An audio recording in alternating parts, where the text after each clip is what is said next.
আসসালামু আলাইকুম। আমি আজকে ইজি লাইফ ফর বাংলাদেশ প্রতিষ্ঠানটিতে গিয়েছিলাম। এটা আমাদের কুমিল্লা জেলাতে, কুমিল্লা সিটিতেই, আপনার কুমিল্লা সিটি কান্দিরপাড় রানীর বাজার রোডে, এই যে সুন্দরবন কুরিয়ার সার্ভিসটার পিছনে। তো ওটাতে আপনার গিয়েছিলাম। আমার আর্টিফিশিয়াল পাটা একটু ডিস্টার্ব দিয়েছিল। আমার এটা পার মধ্যে বেড লাগাতে হবে।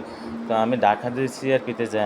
আমার যাওয়া আসা অনেক কষ্টের, আমার অনেক টাকা খরচ। তো আমি ইজি লাইফ ফর বাংলাদেশ এটাতে গিয়েছিলাম যে আমার পায়ের বেল্টটা ঠিক করে দেওয়ার জন্য। তো আমি যাওয়ার পরে আমি এখানে বেল্ট নিজে কিনে নিয়ে গেছি। কিনে নিয়ে ওদেরকে বলছি, আর ওনারা বলছে বসেন, আমরা ঠিক করে দেবো। তো আমি ওখানে ওদের ওয়েটিং রুমে বসে আছি। আমি যাওয়ার পরে দেখি যে আরও অনেক রুগী আছে ওখানে।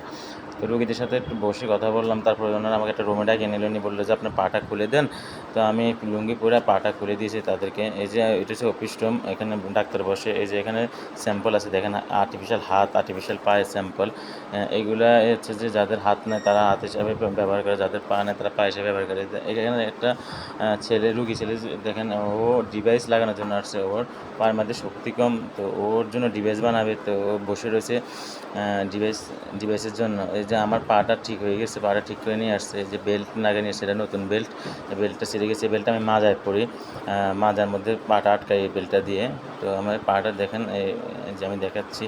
তো আমি পাটার মধ্যে আগে প্যান্ট পরতে হয়, কারণ প্যান্ট পরার পরে জুতা পরতে হয়। জুতা পরলে প্যান্ট পরা যায় না। তো জুতা, আর এই সমস্ত পার মধ্যে ক্যাচ জুতা পরাইতে অনেক কষ্ট হয়। বেল্টের জুতা একটু সহজ।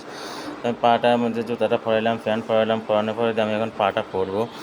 পাটা পরার জন্য আমি অবশ্যই আর্টিফিশিয়াল পা পরার ক্ষেত্রে আপনার শর্ট প্যান্ট পরতে হয়। শর্ট প্যান্ট না পরলে আপনার পা পরা যায় না। তো আমি শর্ট প্যান্টটাকে পরে নিলাম। পরার পরে দিয়ে আমি এখন মোজা, এই যে মোজাটা দিয়ে আমি এখন পাটা পরবো। এই যে মোজাটা পায়ের মধ্যে পেঁচাইছি, পেঁচে আমি পায়ের মধ্যে আমার কাটা পাটা ঢুকাচ্ছি আর্টিফিশিয়াল পাটার মধ্যে। তো এখানে অনেকগুলো প্রসেসিং আছে। আমি সবগুলো প্রসেসিং আপনাদেরকে দেখেন, আমি আগের ভিডিওতে দেখাইছি আমি কীভাবে আর্টিফিশিয়াল পা পরি। তো আমি এখন এখানে বেল্ট দিয়ে পাটাকে আগে পরার পরে দিয়ে আমি মাজার মধ্যে বেল্টটা বাঁধতেছি, যে বেল্টটা আমি ঠিক করছি।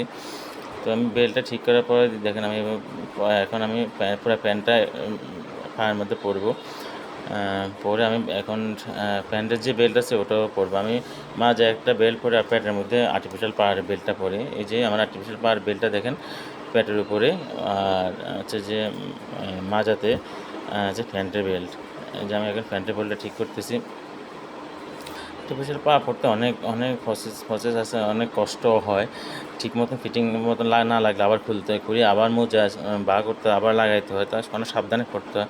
এই যে দেখেন, আমি কিছুক্ষণ আগে যে ছেলেটাকে দেখাচ্ছি, ওর ডিভাইসটা বানানো হয়ে গেছে। ওর ডিভাইসটা এখন পড়াচ্ছে। কতটুকু একটা ছেলে, ছোটো একটা ছেলে, ওর পায়ের মধ্যে এনার্জি কম।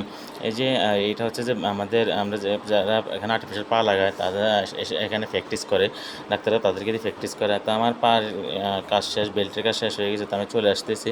তো সবাই ভালো থাকবেন। আসসালাম।